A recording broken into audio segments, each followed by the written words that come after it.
That's why I call them the four states of human attention.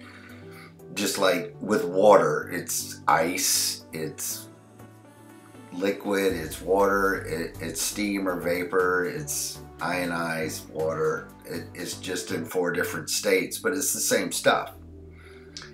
You know, if I tell my wife I'm going to take my daughter to school tomorrow morning, that's making a promise. Somebody calls me on the phone tomorrow morning and say, "Hey John, what's going on?" I'm taking my daughter to school.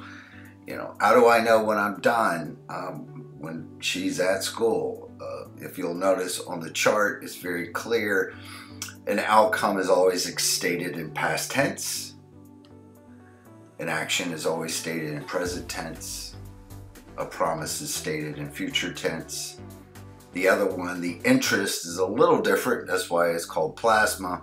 And that's just because interests are different than promises. They're always stated in future tense, but it has much more about, you know, my interest here is much more about I want to build a better relationship with her.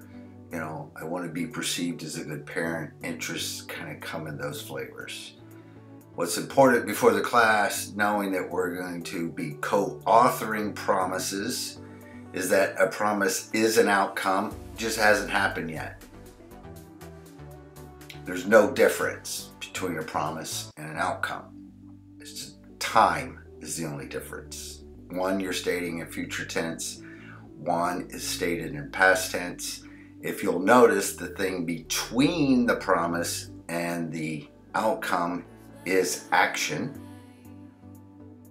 Action is the key, which you're going to see is the reason that we have the chart that shows the threshold of procrastination. The thing right on the other side of that threshold is called action. So you're going to find out action is where it's at. How do we get people to take certain action?